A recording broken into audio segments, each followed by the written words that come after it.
Di Breaking News Metro TV, pemirsa, kami hadirkan situasi terkini langsung dari dalam gedung Mahkamah Konstitusi jelang sidang putusan sengketa Pilpres 2024 perselisihan hasil pemilihan umum, di mana perwakilan tepatnya tim hukum dari ketiga pasangan calon ini sudah hadir di dalam gedung Mahkamah Konstitusi.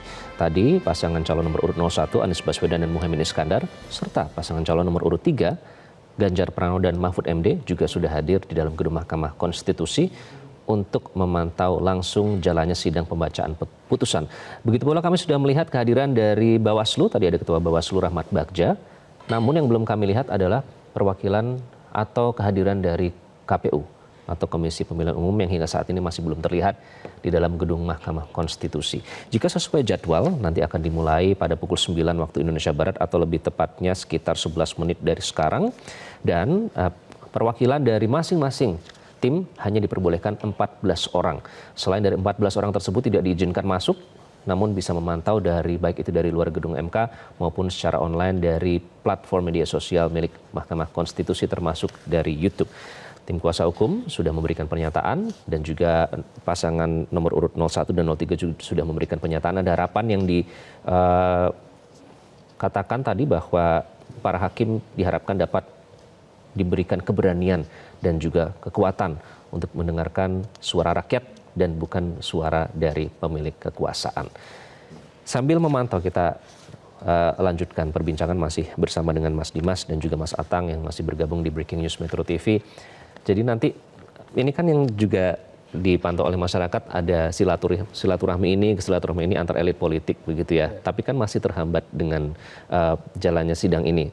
Artinya masih menunggu putusannya nanti seperti apa. Baru nanti misalnya A sowan ke B, B sowan ke C misalnya. Yang ditunggu-tunggu adalah misalnya Pak Jokowi sowan ke Megawati atau sebaliknya. Dan nanti katanya akan dimediasi oleh Pak Prabowo. Nah, apakah itu nanti akan ditentukan oleh hasil putusan ini, Mas Dimas? Iya, karena itu kan bagian dari komunikasi politik yang memang harus dilakukan oleh para elit ya. Para pemimpin-pemimpin politik ini memang harus menunjukkan sebuah sikap kenegarawanan dalam membangun sebuah atau menata konstelasi tatanan bernegara, berbangsa dan bernegara.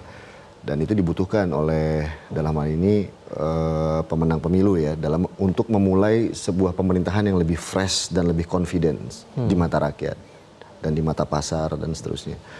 Artinya pemenang pemilu dalam hal ini Pilpres seperti Prabowo Subianto dan juga Gibran mungkin ya, jika nanti dia keputusan MK itu kemudian memperkuat hasil yang diumumkan oleh KPU secara resmi, maka mereka berkewajiban untuk membangun sebuah komunikasi politik yang lebih baik. Dan tentunya komunikasi politik ini juga tadi saya sampaikan itu berbasis sebuah konsensus bersama. Jadi yang dimenangkan adalah sebuah upaya untuk membangun sebuah stabilitas dan certainty, kepastian politik. Karena memang dibutuhkan oleh tidak hanya tadi saya sampaikan, bukan hanya oleh political society atau civil society, tapi juga economic society ini juga membutuhkan situasi yang memang kondusif untuk membangun sebuah pemerintahan yang baru ya pasca Joko Widodo. Termasuk kepercayaan kepada para menteri akan kembali juga tidak sih Mas? Karena kan publik menyorot soal kemarin yang juga disebut-sebut yang membantu pemenangan salah satu pasangan begitu. Artinya juga ada trust issue terhadap para menteri. Apakah itu juga akan dipengaruhi oleh putusan ini?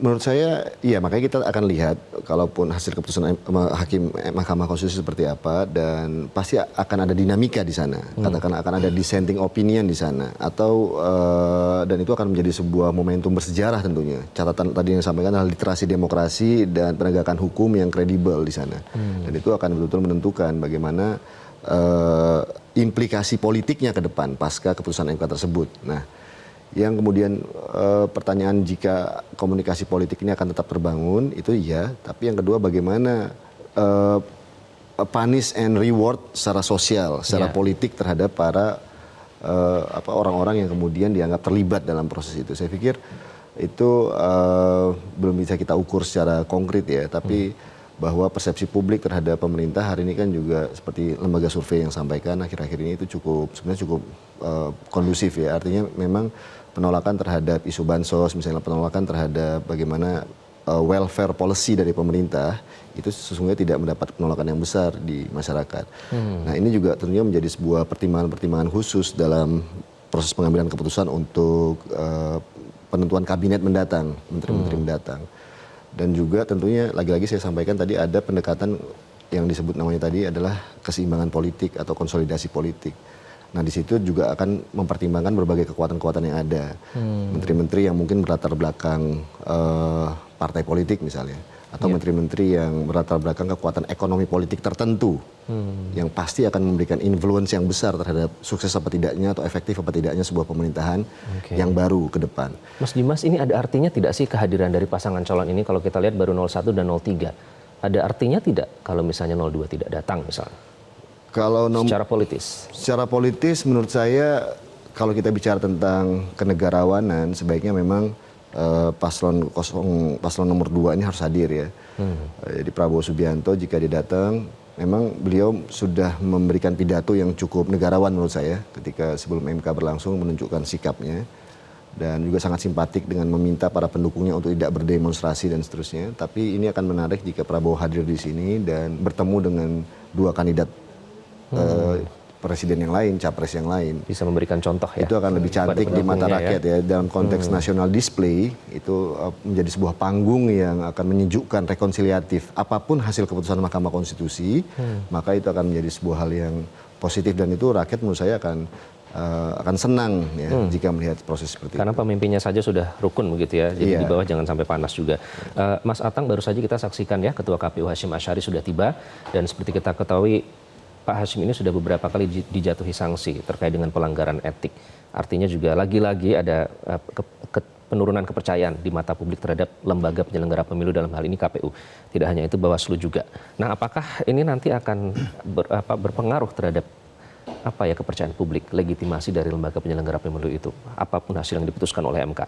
Pengaruhnya pasti ada, dan dalam putusan Mahkamah Konstitusi terkait dengan PHPU itu juga selalu menjadi catatan terkait dengan masalah independensi, kemudian profesionalitas terkait dengan penyelenggara pemilu. Jadi ini saya kira sesuatu yang yang selalu dilakukan berulang yang masuk ke dalam pertimbangan hakim pada saat putusan di PHPU.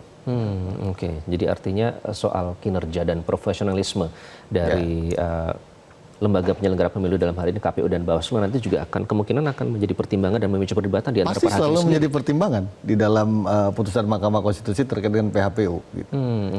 Nah, pasti itu bicara tentang independensi, bicara tentang profesionalitas dan sebagainya, itu pasti masuk di dalam situ. Mengaruhi aspek kualitas tadi yang Anda sebutkan? Ya, termasuk juga itu. Itu pasti akan disebutkan di dalam pertimbangan putusan Mahkamah Konstitusi. Begitu. Oke, termasuk sanksi-sanksi yang sudah dijatuhkan, Mas Atang? Ya, sanksi-sanksi yang sudah dijatuhkan tentunya tidak masuk dalam pertimbangan ya. Tapi terkait dengan catatan-catatan yang dalam rangka konstruktif ya. Untuk membangun demokrasi melalui kontestasi politik lebih baik ke depan begitu. Itu pasti selalu ada di dalam setiap putusan, baik yang 2004, 2009, 2014 dan 2019 begitu kan. Catatan-catatan itu selalu ada di dalam putusan dalam pertimbangan Mahkamah Konstitusi begitu. Tapi yang jelas ini tahap terakhir, istilahnya sudah end game, tidak ada lagi misalnya ada yang tidak puas hanya di sini akhirnya. Ya, karena dalam pasal 24C ayat 1 kan putusan Mahkamah Konstitusi bersifat penal and binding. Maka saya kira bagi para kontestan dalam Pilpres ini ya harus menerima dan legowo dan berbesar hati. Dan itu juga akan menunjukkan bagaimana kapasitas ketokohan para kandidat, gitu. Ketokohan yang punya jiwa kebangsaan dan nasionalisme. Gitu. Oke, baik, nanti kita akan bahas lebih lanjut, namun kita harus jeda terlebih dahulu. Pemirsa, kami akan kembali di Breaking News Metro TV masih membahas terkait dengan jalannya sidang putusan sengketa Pilpres 2024.